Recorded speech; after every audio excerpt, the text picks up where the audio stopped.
All right, hey everybody, welcome back to the channel.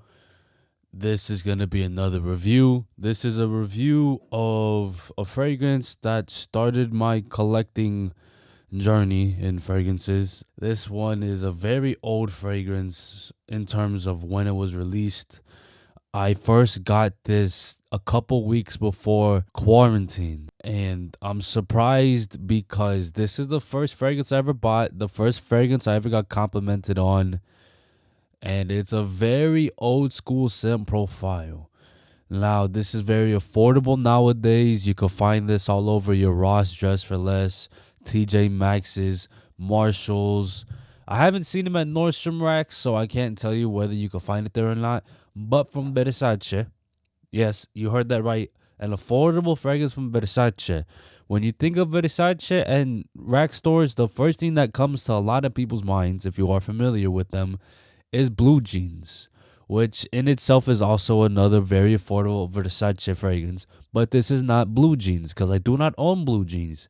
This is Versace the Dreamer.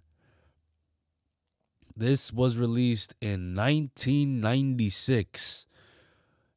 Yeah, it was released almost 30 years ago, 27 years old to be exact. This is a tester, which is why it has all the stickers, the premiere sticker, the tester sticker at the bottom. I want to see, does it have any notes? No, it does not have any notes on the bottom. But this is a vintage 90s fragrance. Fresh, green, floral, powdery, very powdery. And unusually powdery for a 90s scent profile because back then, around the time of Versace the Dreamer, the main players in terms of fragrances, you're talking about Aqua di Gio just came out not that long ago. Isemiyake Lo Dice, that's also another fragrance that wasn't released not that long ago. And Le Mal from Jean Paul Gaultier, another fragrance that wasn't released all that long ago. So when you think about a late 90s scent, kind of late, mid to late 90s scent, you're not thinking powdery, floral, fresh, in a floral and musky way, because this is also very musky in the base, but it is a lot of florals.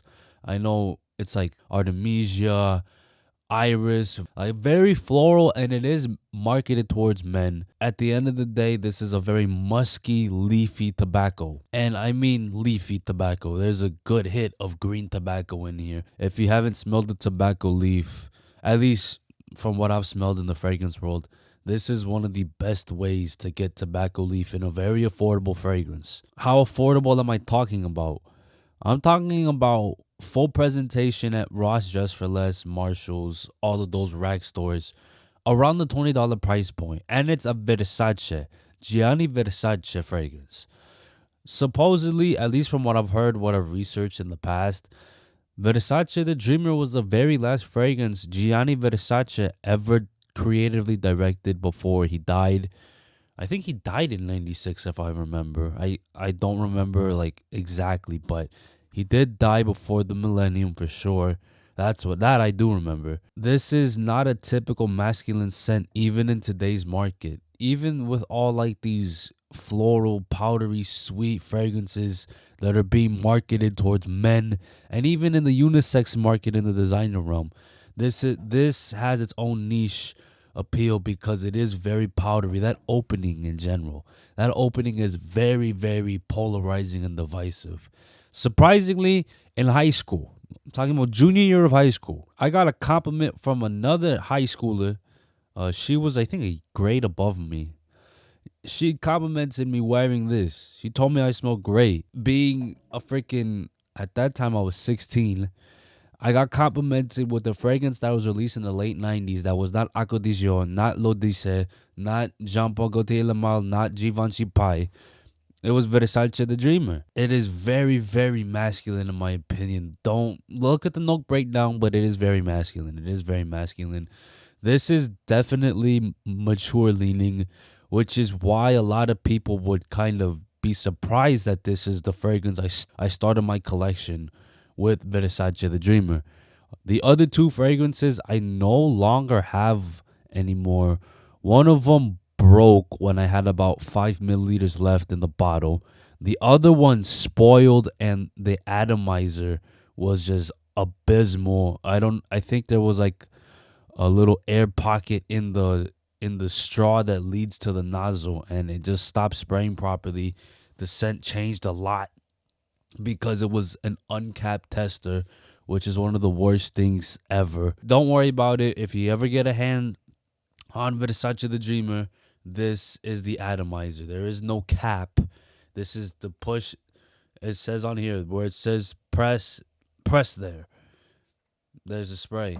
This is very old school.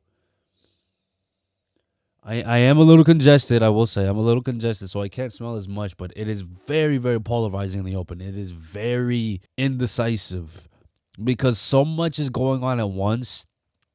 Think of an opening like the one you find in Red Tobacco by Mancera. To a lesser extent, like a Montal. The one that I own is Montal White Oud, another fragrance that I will review in the near future. Think of it like that, where it's a little screechy. It can be appealing to the right people, but for the vast majority of people, they're not going to like it. That's the opening. In my opinion, this is fantastic in the mid and dry down, where you do get that leafy tobacco hit. You get a lot of musk. In the base, there is a lot of musk that does appear on my skin. A very clean musk.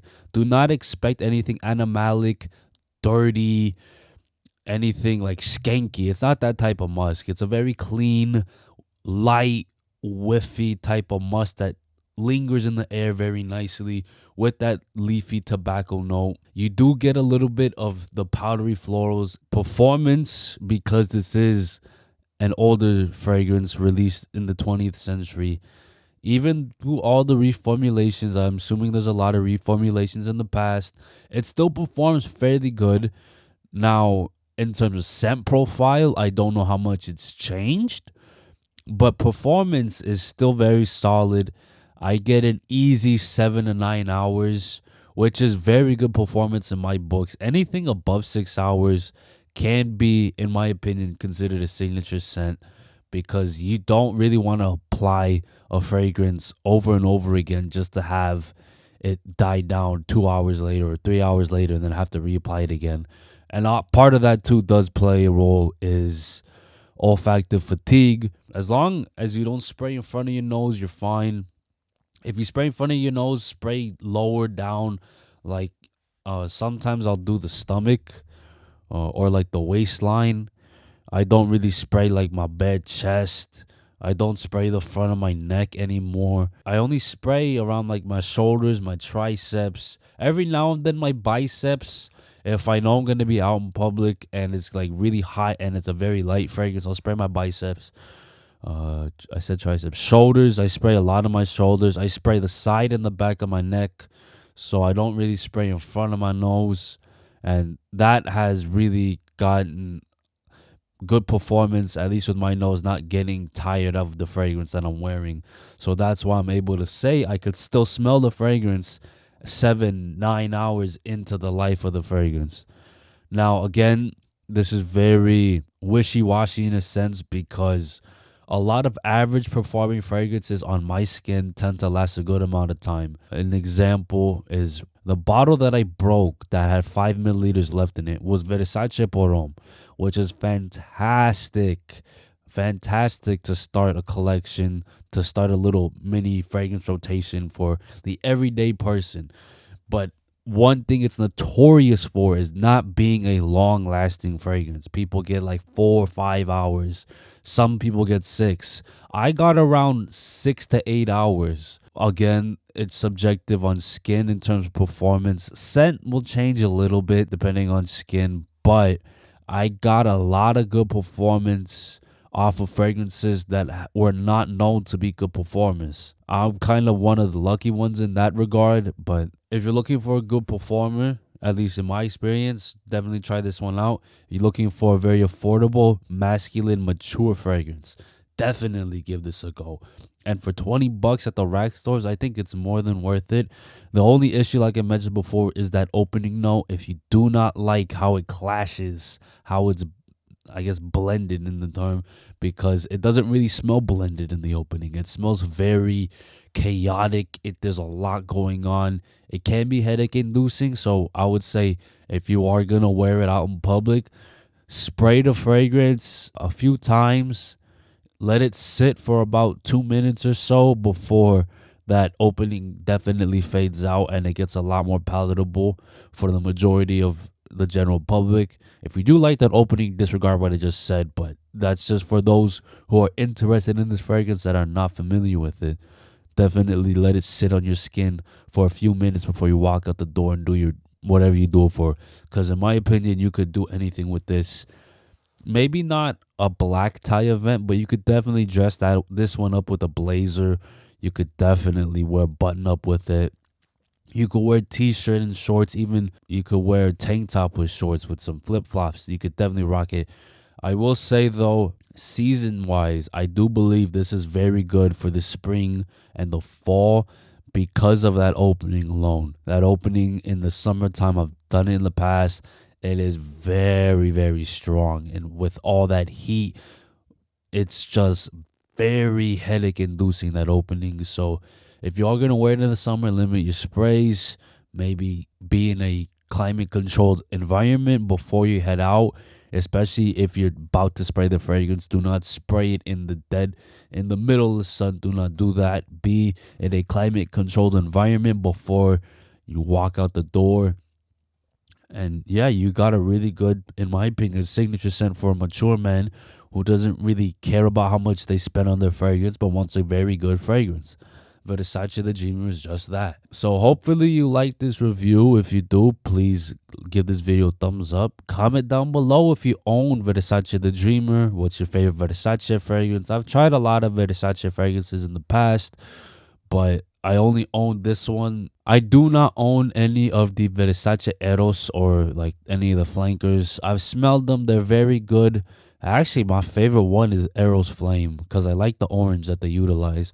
But Eros is a good fragrance too. Again, Versace Pour Homme signature, the original.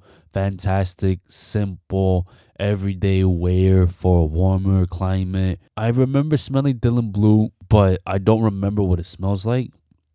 Never got my nose on Versace Oud Noir, and I know they have like their exclusive line that's very expensive. I've not smelled any of those, but out of the Versace fragrances I've tried, this, in my opinion, is definitely the most unique.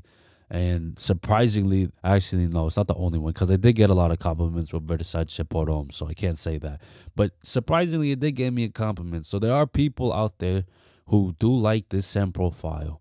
So definitely give it a shot. Subscribe to my channel for future content. And until then, I'll see you in the next one.